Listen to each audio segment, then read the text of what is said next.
Just always don't underestimate children, especially around firearms or a butcher knife for that matter. But you know what I mean. Yeah. Well, out of this horrific tragedy, bless her heart's family, God bless them. But it was really, it always is heartwarming to see how the first responders, the emergency services, the law enforcement, and our first responder brothers and sisters, they come together and they support each other and they rallied around each other. I know you were concerned enough about our officers that were on scene, our detectives, not only on scene but at the hospital. We had a critical incident debrief with our officers within 24 hours to make sure that they were fine. I know that the fire service folks, they had one, I think it was the next day, and then there was another. Outer Rescue, I think, had one the next day, and then fire service. So, Ebenezer. That's correct. Outer County EMS. Outer County Rescue. Yes, Outer Rescue, and I can't say enough of the good job they did. Initially, if you heard it, the deputy just was blessed enough to do. Everybody was close, but the deputy was within a minute of the call. Yes. And luckily, there's a neighbor that actually tried life-saving measures, and then the deputy was close enough who carried on trying to provide life-saving measures until EMS got there. So, it's a tragedy. It's a tragedy. And it was interesting, and it's from what I remember, and I know you talked to way more media folks than I did, sir. But from the ones that spoke with me, obviously they want to get the story. But for me, the thing that really stood out in this whole thing was the neighbor who in today's time and in the environment that we're in today was willing to literally jump in and just kind of go hands-on with this child and provide immediate life care for just a little bit before our men and women arrived and then took over, and then obviously EMS arrived and took over from us. But wow, I mean, just I was thinking of a word the other day when I was doing the press conference. I couldn't think of the word. I knew the word, and it come to me later. There's one word, because they asked me, heroic. Absolutely. Heroic is the word I should have used, but I could not place it when I'm up in front of all them cameras. And, there again, that press conference kind of odd and It was. It's not something we really wanted to speak a lot about, but hopefully it'll. Yeah. Maybe some parent or somebody somewhere went and secured a weapon, then maybe children would have access to it, and that's sort of the way I looked at it. Yeah. But heroic is the word. I couldn't imagine a neighbor, I don't know what her background is, but being exposed to something like that, and a little child. So it was tough, and that was one of the questions I was asked yesterday when I was doing, and we'll get in. I know you asked me a little bit about the PBS thing. I've got a burning question for you on but that one. That was one of the questions: how do we deal with traumatic for our young officers? And you and I have been on a scene, and I referred to this the other day when we done our debrief. Is out of all those patrol deputies, it was Josiah and Uzziah Fuller. I'll never forget. It was in 16 that we went, and that same thing. Father had shot his children. And best wisdom on our math, the initial responding deputies, out of the 4 or 5, only 2 of them's left. 2. So it shows the type of counseling and things we have to have, these these debriefs, because in the old days, and we told our rookie guys, in the old days, we were told. Yeah, don't say nothing. Yeah. Don't say nothing. You're weak if you do. And now we understand that if we don't have them talk about it and have them understand and cope with it, that is going to be a very short career, and look at the investment we've got in them. So absolutely, and there again, I mean, you read the stats. You go to the Sheriff's Association, you go to the national stuff. I was there with you this year when they went over some of the numbers. But for the suicides and the divorce and the alcoholism and the substance abuse issues that on not only law enforcement but all first responders as a group of individuals seem to endure, especially later on in their career, just by the cumulative effect of the traumas that we see and deal with day to day. And you're exactly right. I remember being told, don't worry about it, go to the next call. Don't say nothing, yeah. But when you let me go right after you first become sheriff, and I approached you about going to critical incident station. Let you go. That don't mean fire. That means let you go to class. That's true. That's true. You did. Yes. Myself and another gentleman that was with our agency at the time, we went and had the opportunity to come back and have done several, not only for our agency, but assisted with a couple for the fire service, do some of the stuff that they deal with. And it just, you can feel it in the room because everybody's, they're a little apprehensive when they get there. And of course, they've just experienced this trauma. But to be able to sit there and watch them talk about it and to put it into chronological order so that everybody kind of gets the whole picture and to just be real with them. Unfortunately, the outcome of this case was the outcome.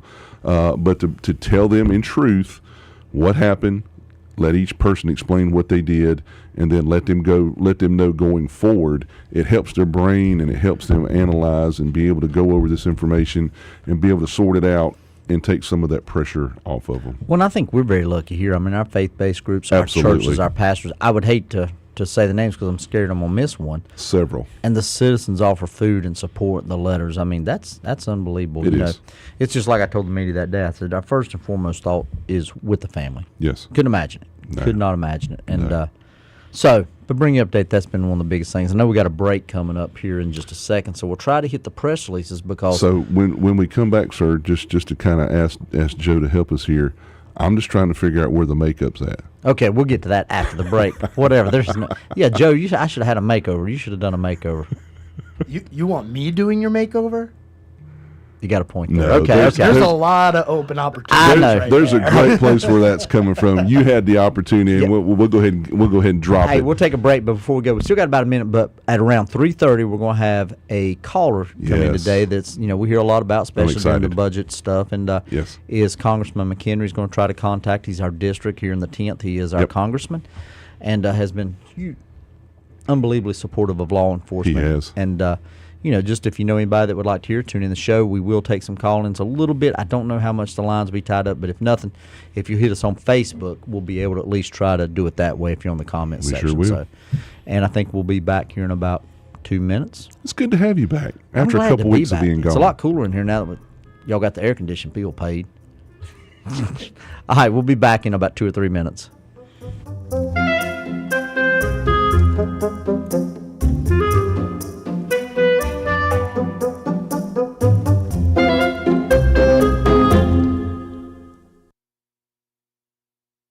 More of The Good, The Bad, and The Guilty with Iredell County Sheriff Darren Campbell coming up on the new 105.9 100.7 WSIC. Here's your WSIC community calendar. Looking for a night of laughs? This Saturday, Mike Goodwin, who's been on America's Got Talent, is coming to Kane Center for the Arts in Cornelius. Kane Center for the Arts' 2024 fall season, comedian Mike Goodwin, this Saturday, September 9th. For more info, visit kanearts.org. The Iredell County Agricultural Fair is going on right now. For $5 until September 9th, enjoy thrills and yummy treats. Going on at the Iredell County Fairgrounds in Troutman, the Iredell County Agricultural Fair runs through this Saturday. Apple picking at Kerrigan Farms is here. The apple picking at Kerrigan Farms is a very short window. Apple picking will end September 30th. Only in September. Book your experience now at kerriganfarms.com. The Full Bloom Film Festival is happening this week, September 7th, 8th, and 9th in Statesville. Happening on Meeting Street in downtown Statesville, the Full Bloom Film Festival features diverse quality cinema. Where I Belong, the documentary about the life of Statesville's own Rocky Lynn, will play twice. For more info, visit fullbloomfilmfestival.org. Lost Worlds Brewing is hosting their 3rd annual Harvest Market. Celebrate autumn on Sunday during the Harvest Market with tasty beer, food, and live music. This is happening at Lost Worlds Brewing in Cornelius. Harvest Market is from 11 a.m. until 4 p.m. Sunday at Lost Worlds Brewing. For more info, visit lostworldsbeer.com. Have an event you would like to tell people about? Yard sales, estate sales, and everything in between? Visit WSICnews.com and click on events to submit your event today. This is your weather update from the WSIC News Weather Center. It's going to be sunny and hot today with a high of 94 degrees, so make sure you're staying cool. As we head into the evening, partly cloudy skies with a low dropping to 70 before we head into Thursday, where we have chances for rain. This is your weather update from the WSIC News Weather Center.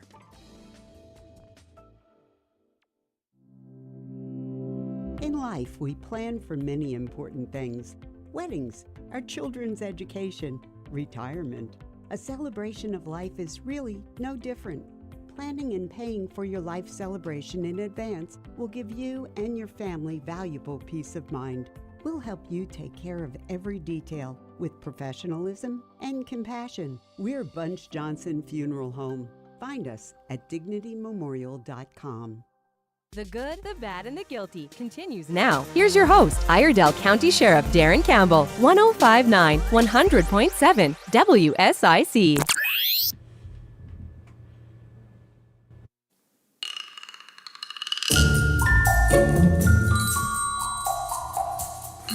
See, Joe knows I like my Alfred Hitchcock music. That's why he let me have that one. Yeah. Ladies and gentlemen, welcome Grinning back. all the way. Welcome back to The Good, the Bad, the Guilty, ladies and gentlemen, on WSIC, 100.7 FM here in Statesville, 105.9 for all of our surrounding villes around Statesville. If you have any questions or comments for this next little segment, if you want to call in at 704-873-1400. So glad to have our sheriff, Sheriff Darren Campbell, back with us today. I know you have been all across North Carolina the last couple of weeks with your duties as president of the North Carolina Sheriff's Association. And as such, Joe, I promise I'll not laugh too much if you promise not to laugh too much. There's some stuff I should not tell you during the day, but go ahead. Now, all kidding aside on this, you were on a TV segment last night that will air later in the month. I think PBS. On PBS. 22nd at 7:30. It was about mental health and law enforcement. Mm-hmm. And I know you brought up some good topics, so I want to give you plenty of time to address those. But can you tell us about what happened pre? Okay, there's no use in leading. Yes, they go in there and ask you to sit down and do makeup. So yes, I did, but mine wasn't about 2 minutes worth. Okay. The judge there about 30 minutes. Okay. So if he's listening, we won't call no names out. But Joe, don't laugh. Don't laugh, Joe. Don't laugh. Don't laugh. I'm not laughing. She told me what it was. She said, just make it so you don't look so shiny. But then, they did not tell me. I did not know that we was going to have a town hall like with people. Oh, really? Yeah, so there's really people there, and they got to ask questions. So, but you're right. It was on mental health and things. So tell us a little bit about your conversation. Honestly, the same thing. Back in the day, well, I've said this on here before. Really here, even in Ireland, until we opened or got the new facility out, the old Davis opened, we are the largest mental health provider. Absolutely. And it shouldn't be that way. And it was talking about some of the training we've done. Yeah, we've had increased training. We've had to change policies. We have to have, a lot of crisis training that normally in the older days we would not have had. Mm-hmm. And at the same time, to work with the privatization or the private insurance companies, where the state did do mental health well, or at least a lot better than what it is now, as far as patients, because there's a lot more hospitals. And now a little bit on the other side, I think everything, mental health is not an excuse for every issue, and I think that was covered yesterday. There is bad behavior. And as you and I have had this conversation and with others, we have to respond to the incident regardless. Absolutely. We've got to try to put the genie back in the bottle, whether there is a legitimate mental health illness or some sort of episode that premeditated the incident. We still have to respond and then deal with the individual.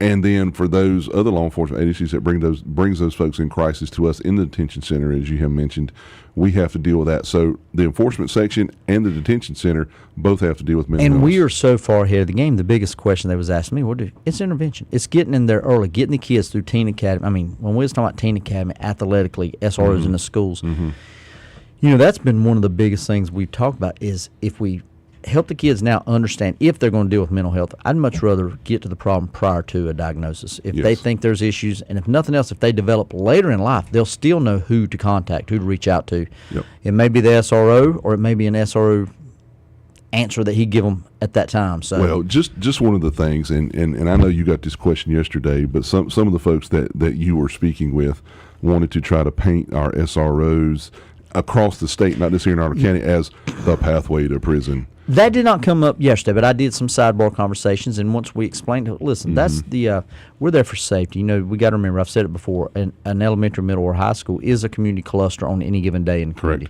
especially for us in the county.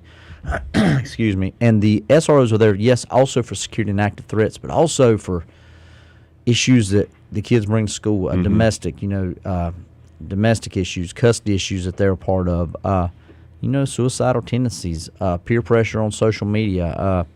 They made a bad decision with a picture and it's being circulated, or they want to know who to talk to. There is a lot of issues now in the school system, us purchasing the dogs that we have in the schools. When we were talking about what we're doing here, it was unbelievably the shock in their faces. It's like, hey, we're ahead. I said, law enforcement in general has been ahead of this 7 years. We knew that the kids are where to stop the future crime rates. Well, as a lot of our listeners know, this is Fair Week in Iredell County, and I've been down there several nights. You've been there, and a lot of other deputies and detention officers have been there. And for those that say the SROs are the path to prison, come on down to the fair, because every night we've had SROs there, and watch the kids that go to the schools where these SROs. Hey, that's are like saying those canines are the big bad wolf. It ain't true. Watch them run up to these officers and shake their hands or give them hugs or have the parents come by and go, "Thank you so much for what you do in our school." That's the folks that I want. These people that are propagating these lies. That's the ones I want them to see. But, well, and you're right. A lot of those are never going to see that direction. I got to throw hats off to commissioners here too. They allowed us to get the SROs, or when we worked on the funding. Oh, absolutely. The middle school, and our movement or our argument for SROs in every school obviously benefited the cities. Traveling in states for them. That was one of the things. But either way, and Dr. James and Dr. the school James, board has been good with wanting us in their schools. And I'm gonna tell you, if it's a security issue, every parent, and I've got 3 in the school, well, 2 now in the school, 1 in Meredith. But any security issues that we've had, suggestions, supported threat assessment, the dogs in the schools, ballistic shields that we did. We've just recently done a big thing, one of the first in the state, Cyber SWAT. You went to Virginia and talked about Cyber SWAT. Sure did. Talked about that last week. They were big Yes, sir. supporters of that. So we're way ahead of the game from yesterday. So I guess these folks that you were speaking of that may not have done their homework on Iredell County and everything that all of these systems have done together, I'm sure you did shock them a little bit. But they were very appreciative, and I give my card a lot of them, and I told them, come on over to Iredell and the party, and the water's fine, and we'll be just I better not say it too loud down there. But listen, I know we got to take a break in a few minutes before Congressman calls in. Yes. So we've got a few press releases that I thought was kind of cool. Great press releases this week. Just want everybody to know that last Tuesday, August 29th, we responded to an individual that was breaking into vehicles at a business in western Iredell County. Deputy Farrar and Deputy Sperlin responded. 2 of our newer deputies here at the Iredell County Sheriff's Office learned that the individual had broke into one car and was attempting to break into some others and had run on foot, had threw some items down. When he was running, he had thrown those items down. They picked those items up, found that it was heroin and marijuana. So our ACE team and our ICE team deputies responded to the area. Perimeter was set up. Quickly was able to get this individual identified and arrested as Ethan Chase Fritz of 188 Chestnut Grove Road here in Statesville. He received a $300,000 secured bond from Magistrate Chambers. And he is a verified Folk Nation gang member. He is verified by the North Carolina Department of Adult Corrections. So not a really nice person. I wish we had time to read his entire criminal history, Sheriff, as you know I'm prone to like to do. But as you can see, it is several things, several counts long, just a few of these. And you have to ask yourself, why are these people not in prison? Second-degree kidnapping, felony second-degree burglary, multiple break-in enterings, multiple drug possessions, felony possession of cocaine, felony possession of methamphetamine. Obviously, with him being verified as a gang member, we try to put a premium on arresting folks like that. Common law robbery, Yeah, and we're still dealing with him again. And he assaulted our officer. Why can't these people go to prison? That's where we need to do a show. Joe, you got any good reasons why he can't go to prison? We could talk all day on that, and I don't want to hear the bond. Bond. We know bond's not punishment, but it is also to protect. Which this is a good bond. So well, I really can't. Let me read you one that the bond is one of those. What? See, now here comes the cloud and the rain. He's going to rain on our. I'm gonna rain on a parade, Joe. On Tuesday, here again on Tuesday, August 29th.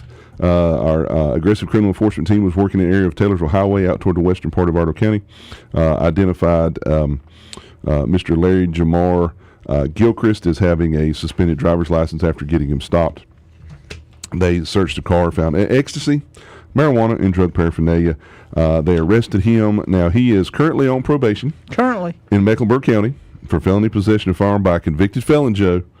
He's been charged with felony discharge of weapon in an occupied dwelling, 8 counts of driving while licensed, and felony possession of firearm by a convicted felon, and he only got a $1,500 bond. $1,500 bond. I don't get it, Sheriff. Maybe you can answer that question. There's no.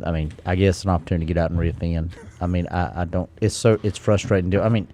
He's on probation now for felony possession of firearm. We get him for drugs, Schedule 1. And he's out the door before our men and women are done with their paperwork. And that's a question, we usually don't, and you're right, that's something we need to do a conversation on one day, but I think we've threw enough hints. We're educated. We understand that bond is not a punishment. It is Bond is not a punishment. It's to ensure an appearance in court, but also to protect Yes. the community Yeah. from somebody So committing. you have to and that's wonder- layman's terms. I guess. I don't know. And Boggles my mind, sir. And that's a question to ask them. Then on Thursday, August 31st, our interstate criminal enforcement men and women were out there working interstate. Made a traffic stop through their investigative Training. Thank you. And techniques is the word I was looking for. They basically asked the guy, Joe, you got anything illegal in the car? Yeah, I got a couple pounds. Not saying they're smart, but anyway. Well, that's great interviewing skills. That made him feel very comfortable. They did make you feel comfortable.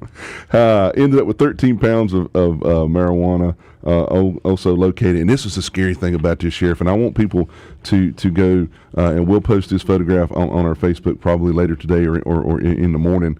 This picture was giving me some issues today online. But look at the THC edibles. And not so much that they're just edibles, but look at what they're packaged as. It looks like candy. You get a small child that gets exposed to those. I mean, it would be bad. And some other vape cartridges. Basically, the estimated street value of everything that we seized was right at $144,000. So we were able to get him arrested.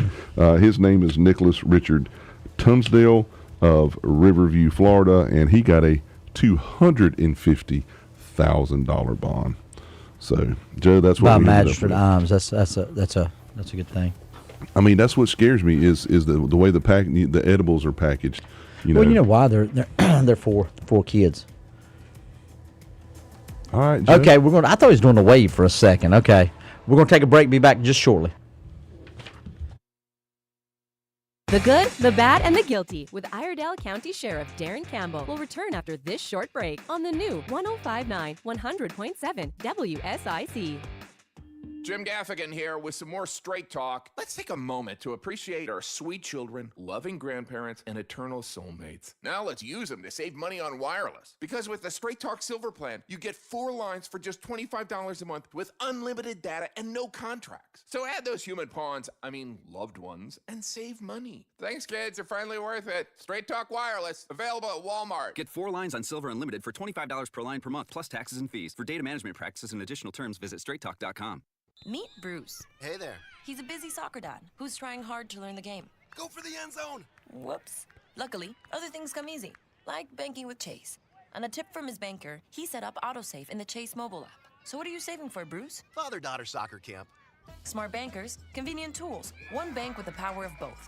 Visit chase.com/checking. Chase, make more of what's yours. AutoSave requires a Chase checking and savings account. Chase mobile app is available for select mobile devices. Message and data rates may apply. JP Morgan Chase Bank and a member FDIC. This is your weather update from the WSIC News Weather Center. It's going to be sunny and hot today with a high of 94 degrees, so make sure you're staying cool. As we head into the evening, partly cloudy skies with a low dropping to 70 before we head into Thursday, where we have chances for rain. This is your weather update from the WSIC News Weather Center. Ugh, I don't have time for a cold. Honey. Honey? You need DayQuil Severe Honey flavor. DayQuil Severe Honey gives you powerful cold and flu symptom relief with a honey-licious taste. Because life doesn't stop for a cold. Okay, I'm ready to go. Now I'm getting a cold. Honey. Try DayQuil Severe Honey for powerful cold and flu relief. DayQuil Severe Honey flavor. The daytime coughing, aching, stuffy head, fever, honey-licious. Power through your day, medicine. Use as directed. Keep out of reach of children.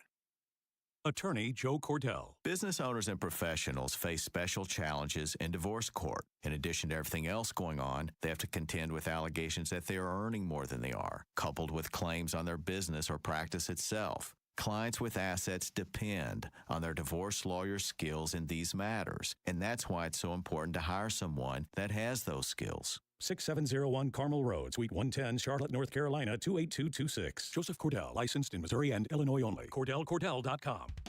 Folks, you know Randy Marion sells vehicles the king of price way, but did you know our service department? We service vehicles the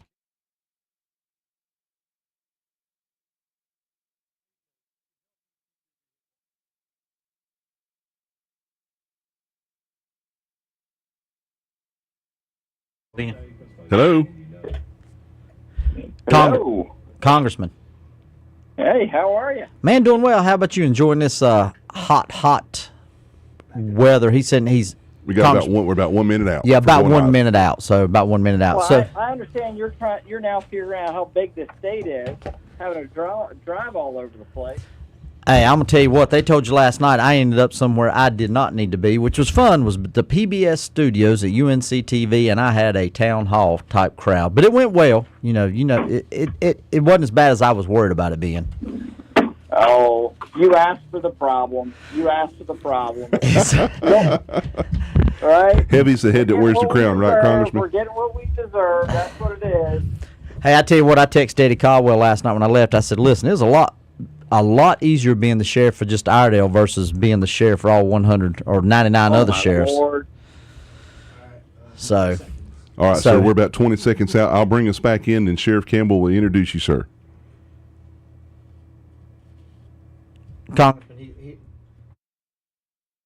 Bad and the Guilty with Iredell County Sheriff Darren Campbell on the new 105.9 100.7 WSIC.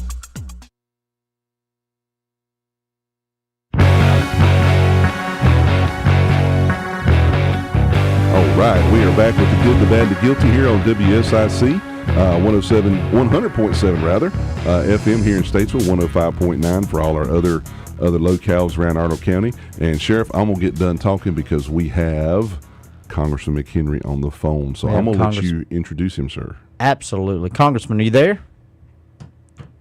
I'm here. Hey, thanks for coming on. There's nobody that does not know Congressman McHenry. I'm gonna tell you one of the things. If we'd seen the conversations back in the spring, you've seen him right there with the speaker, working on everything we did on the budget or the debt limit and everything. But in this 118th Congress, and I said you was elected the chairman of the House Financial Services Committee, and that's a pretty big deal for a good local boy like yourself and the way you work in our district. So Not bad congratulations. for a boy who grew up in Gaston County, huh? Hey, I tell you what, you're doing good. And Bill, before we even got you on the phone, and we'll hit a little bit, but I want to say, everybody know when we asked you to come on here, you have always been one that's here in the district working. It's not just when we see it on TV and everything. I mean, you're very vocal in reaching back out, especially for law enforcement, emergency services. And one of the best thing I could see when I was looking at this, and I knew this, having never voted for a tax increase in your career. Well, it's a good start, isn't it? That's a great start, sir. And as a taxpayer, let me say I thank you so much. We do appreciate the work. So I guess really we was just going to talk about something, but what's been going on up there? And I know you've been busy, so we want to let you tell a little bit about what you've been up to lately, and then we'll get a little bit of the issues we see here, because I know we talk a lot outside of the show, but I want to give you a little chance to, tell us what you've been up to or how things are going. Well, look, I mean, we've got a couple big fights that are happening in Washington. First of all, I spend my time on trying to get the politics out of our banking system, politics out of the corporate boardrooms, and fight back against what the left is trying to do and trying to control what businesses do in their social agenda. And that's through something called ESG, Environmental, Social, and Governance regulation of businesses. And they're trying to politicize banking and businesses in America to do the work of the progressive left. And that's what we're pushing back on in my committee. And that's one of it. And then we've got a major challenge, major fight about spending and the oversight of this president and this administration. And there's a lot of work that's happening there. Look, we've got too much spending out of Washington. It's driving up the cost of everything. That's why we've got the inflation that we're feeling. And the cost of goods and services are going up higher than wages are going up over the last 2 years. And we're pushing back hard on the overspending out of Washington. And the final thing I mentioned is oversight. Look, This president was using email accounts as vice president that have just come to life. We want to know about those email accounts. We want to know about his business relationship, if there was one, with his son. And his son's business relationship we found out a lot about over the last 6 months. And we want to dig much more deeply into that and find out who was paying the Biden family and why were they paying them.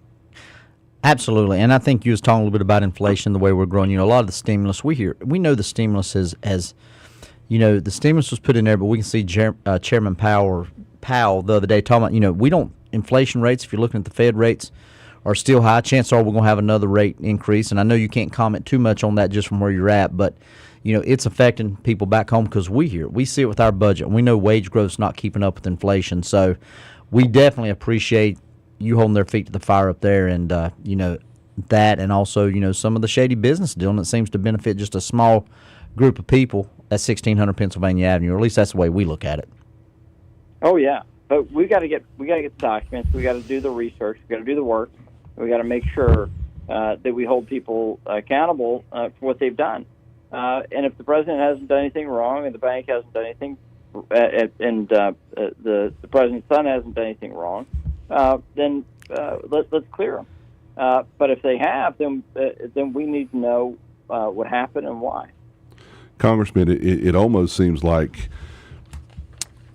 and I'll just make this political because it is. It seems like if a Republican is ever accused of doing anything wrong, the FBI, the Attorney General's office are real quick to jump on that and real quick to look into things. But all of a sudden now, it seems like they're having issues with issuing subpoenas and kind of a lot of foot dragging going on. And I'm just glad not in Georgia. I'm glad that you're there to hold their feet to the fire on those issues. Well, thank you. Look, I mean, we have laws that need to be upheld, and that's what we're trying to do here. And I think we need to make sure the law is enforced, regardless of the party, regardless of what office is held.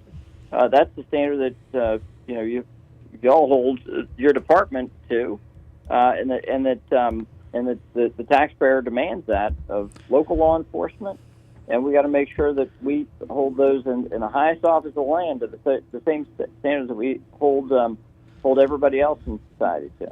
And, sir, just to go along the line with what you're saying there, I was recently listening to a podcast, and the gentleman was in Canada and was talking about how the government basically, and now the banking institutions, are refusing to do business with certain individuals because of political stances that they have.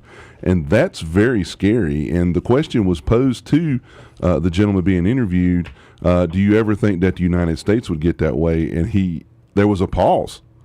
And it was almost scary that he would even have to pause. So here again, I'm glad that folks like you are there to protect us as citizens of the United States from a great deal of overreach and abuse of power by industry and other governmental officials.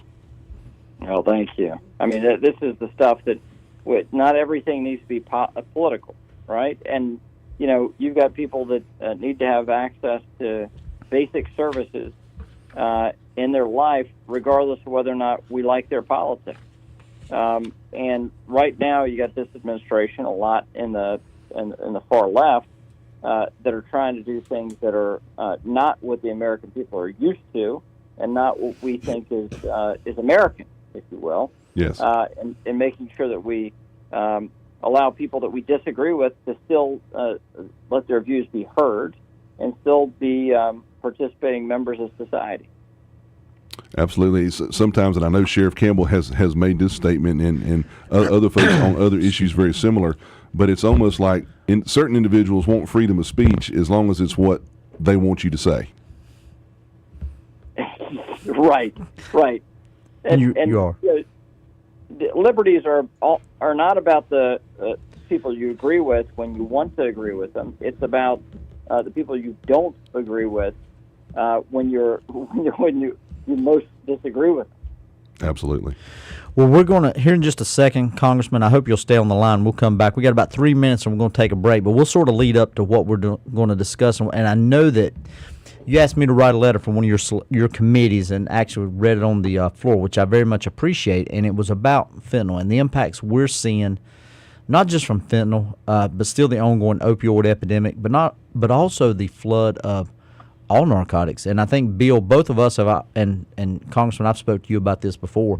We worked undercover drugs for years, and we have never seen the plummeting price of narcotics. And obviously we know it's to do with our unsecured border. And it's to the point now where drug dealers are looking at margins. I never thought I would see that. So they've actually got a business plan. They've got a business plan, and when methamphetamine now is going for less than $250 an ounce, I mean that's average, maybe even $3. It's margins. They can't purchase it wholesale to sell it to somebody to make enough money. Mm-hmm.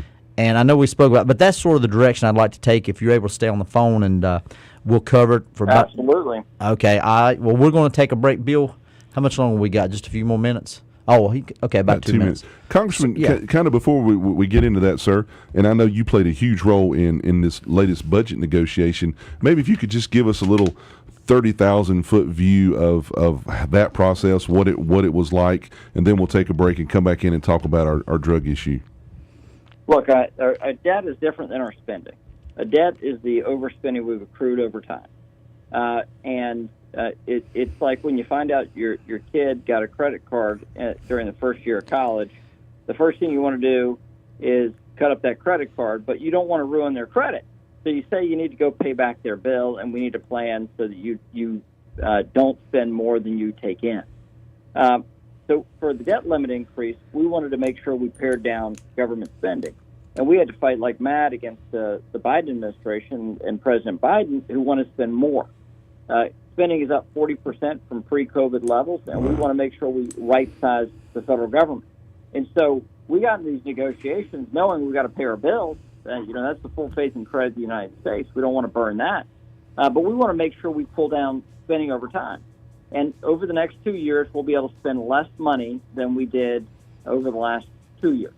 And that is an important marker for us to spend less money next year than we did this year. Well, thank you, sir. We're going to take not enough, but we got more. We're up against a hard break. We'll be back in about 2 minutes, and Sheriff Campbell will bring us back in, sir. Thank you.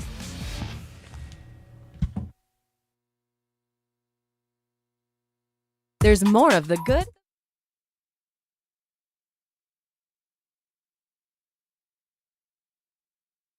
WSIC.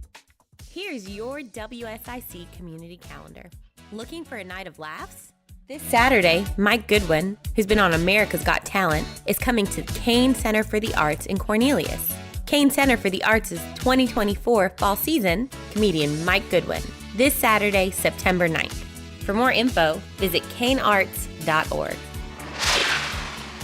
The Iredell County Agricultural Fair is going on right now.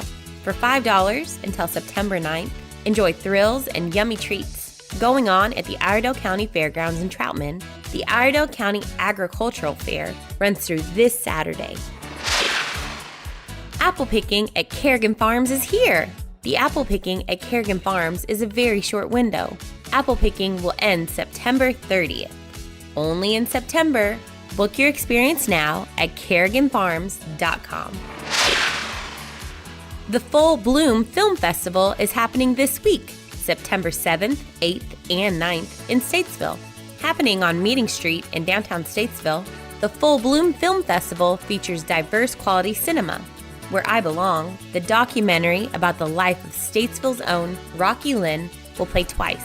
For more info, visit fullbloomfilmfestival.org. Lost Worlds Brewing is hosting their 3rd annual Harvest Market. Celebrate autumn on Sunday during the Harvest Market with tasty beer, food, and live music. This is happening at Lost Worlds Brewing in Cornelius. Harvest Market is from 11 a.m. until 4 p.m. Sunday at Lost Worlds Brewing. For more info, visit lostworldsbeer.com. Have an event you would like to tell people about? Yard sales, estate sales, and everything in between? Visit WSICnews.com and click on events to submit your event today. This is your weather update from the WSIC News Weather Center. It's going to be sunny and hot today with a high of 94 degrees, so make sure you're staying cool. As we head into the evening, partly cloudy skies with a low dropping to 70 before we head into Thursday, where we have chances for rain. This is your weather update from the WSIC News Weather Center. Revitalize your landscape with ease. Experience hassle-free transformations with Drum Landscape Supply's swift and reliable delivery service. Visit drumlandscapesupply.com today. Drum Landscape Supply, your local one-stop landscape shop. Now more of the good, the bad, and the guilty with Iredell County Sheriff Darren Campbell on the new 105.9 100.7 WSIC.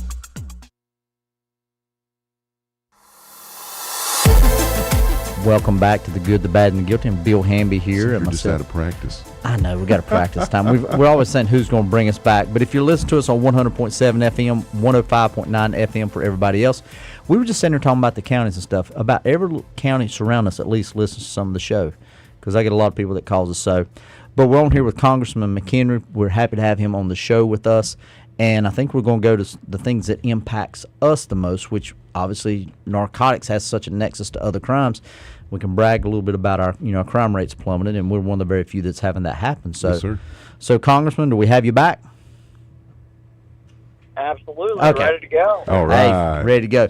So I think one thing we see a lot and we hear a lot about it is what a great political climate it is, I think, for the cartels in Mexico, as far as being able to get their product across into the United States and sell it, because we see that with supply and demand, and we see it because the prices here locally are so low.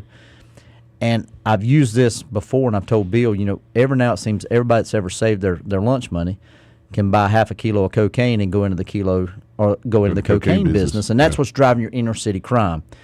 So I think from a federal level, I think y'all are hearing the same thing, and I know you're a big advocate, and you've reached out to us on the local level. Hey, what are we seeing? Because it seems locals are the eyes and ears, even more so than the FBI when it comes down to the narcotics and changing trends.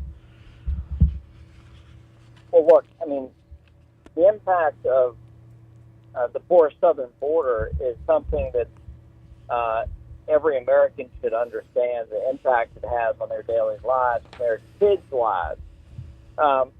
And the level of detail you've been able to give me is the best I've gotten in my time in public service. The level of detail you've given me on the impacts of the drug trade in Iredell County is so precise, and I've tried to take that message to D.C. to explain what's happening with a good sheriff who's enforcing the law, with good folks that are highly trained doing this in our communities every day.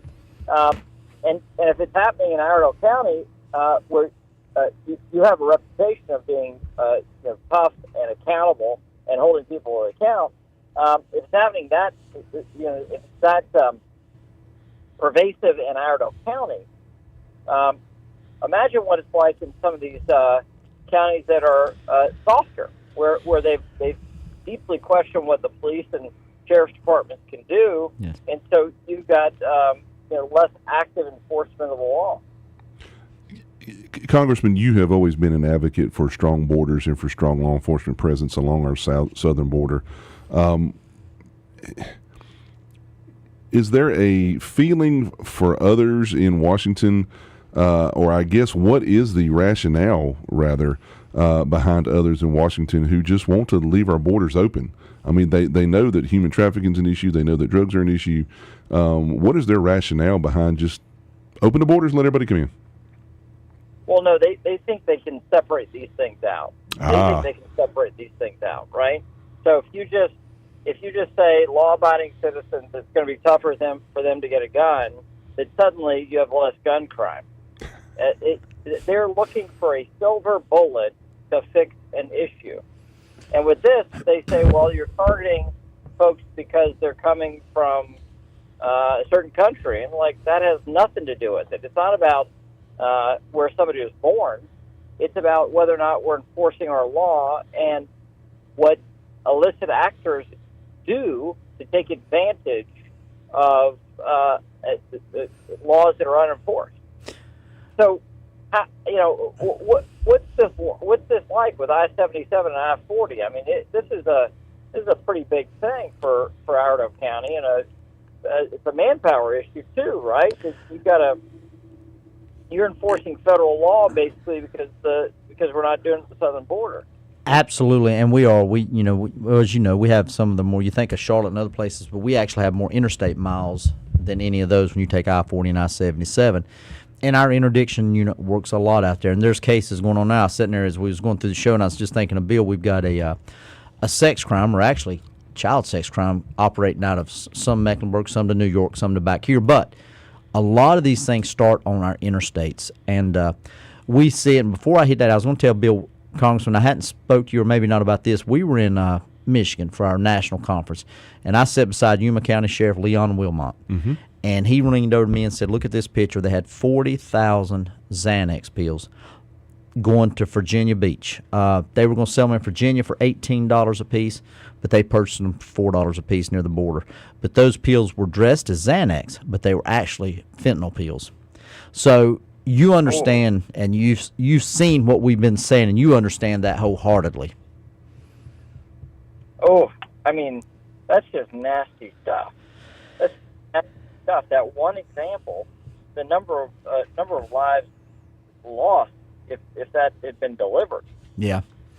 And just think, that's just what's getting through. And you know, we've spoke about the interdiction unit we use, and that is one thing we'll sort of come to our last little bit is, and I know you've always been a supporter of it, and the way that we use it. And one thing is the asset forfeiture program. And I know we've always spoke about it. You've always listened to our side, and I can't say nothing but great things. But from those, especially in D.C. or some other place, even on a local level, that does not understand that, we can take all the drug dealers' drugs, really, or cartels, they just manufacture more. But when we take their assets, and for us, we have a $10,000 standard unless we've got drugs, but we're not talking about the guy that's hauling. And Bill, I'll just be frank here, $200,000 going to an auction, a lawful person, is nothing wrong with that money. But when you've got Jesus or another guy out of Guatemala that he does not know carrying packs of $30,000 in cash wrapped in axle grease stuffed in a gas tank. And they don't know where they're going. They're just following the GPS. Yes. Those are the kind of things that people don't understand. Is going back to the cartels, back to the Mexican military. And you actually have always understood that. And we want to say thank you here even publicly that you've stood with us on that. And I know there's some issues in Washington and other places, and maybe other agencies somewhere that may do asset forfeiture on a lot smaller cases, but we use it as a tool to really dismantle the cartels, at least what we see here locally. Well, and you got to use all the tools at your disposal to take care of that stuff. And frankly, when these cartels have so much money, the type of equipment, the type of vehicles that they can use, it shows how profitable it is right now. And so, that money goes back to the local taxpayers when y'all sell it for these major drug runners, and we got to make sure that certainly we don't want this abused for local folks that have a speeding ticket, but that's not what y'all are doing in Iredell County by any means. So we got to make sure that that those tools are being able to, you're able to readily use them as you see fit at the local level. Well, and just for us, and I do know there is some situations that I even look at somewhere, especially in some of your northwestern, I guess, states, some of the biggest things. But like with us, I can give you we did a Bearcat with seized drug dealers' money, which is an armored personnel carrier in case we had a school shooting, and we bought a boat. We had to do a lake patrol boat. Didn't cost the county taxpayers a thing, and we've used it for canines, even canines in our schools, bulletproof vests. So, we understand exactly what you're talking about, and we understand that some of the mood or some of the climate in D.C. is not directed at those kind of operations. But I think really the thing to stress is how it's used to dismantle cartels back in Mexico. You take their product, you take their business. But you're using every tool at your disposal, and that comes right back to the taxpayer, and that's a huge advantage. And Congressman, just to echo the sentiment of you and Sheriff Campbell that you're speaking on, it has always been wonderful for our agency to be able to have your voice and your assistance in Washington. Anytime that we've ever needed anything, anytime that we've ever had any questions, you or your staff members have been more than gracious to reach out, to call us, to come by and visit. As Sheriff Campbell was saying in the beginning when we were giving your introduction, you're not one of those to just sit in Washington and come back home 2 or 3 months before re-election time. You you are here. You are busy. You're out and about. And I, for one, want to say thank you for that. And same here. And you always hear it. You always hear sometimes politicians or community servants, as I like to refer to ourselves, but you hear some people say they forgot where they come from. Congressman McHenry has never forgot where he came from. That's right. Who was down there? I didn't even make it. I was at the PBS studio. We were at the fair last night. He was down at the fair. On. Yeah. Well, look, Sheriff Campbell, I appreciate you fighting the good fight for law enforcement across the state, and your role running the Sheriff's Association is really good for Iredell County. It's really good for the West, and it's really good for law enforcement in North Carolina to have your voice. So thank you for doing that. And, you didn't think you signed up for taking the slings and arrows on PBS, but you did it, and you did it well. Hey, listen, from what I hear, WRAL's next. I've already got an email about an interview with WRAL, so we'll see how that goes. Hey, Congressman, listen, we're fixing to wrap. I want to tell you how much we appreciate it. As you ever need anything here, thank you for being a friend of law enforcement in general through all my years, many years, even before Sheriff. You always heard Congressman Patrick McHenry. So you've done us a great job, and, hey, we'll catch up soon. Thank y'all. Thank you for calling, sir. Have a wonderful afternoon and travel safely. Take care. Thank you. Thanks. Bye-bye. Always good to hear from the congressman. It's a good show. we're not just bragging. He really does. He'll reach out. He'll text me. I mean, he reaches out to us. I mean, he does. I'm not saying nobody's perfect. Nobody. Only one perfect person's ever been around. That's and it wasn't us. That's right. But he's always reaching back out to us. Mm-hmm. And I think just the availability of, he may not always agree with everything, but he's at least willing to sit down and listen and hear our concerns and help every time that he can. He has. Not like, he's done a good job. A lot of our districts, we did have Ted. Then we went back to Patrick. So we've been blessed. So listen, until next Wednesday, we appreciate everybody calling in. You can watch us on social media, replay it, share it. We appreciate getting that message out, and the Congressman's message also. Absolutely. And we'll see you next Wednesday at 3 o'clock. Thank you, Joe.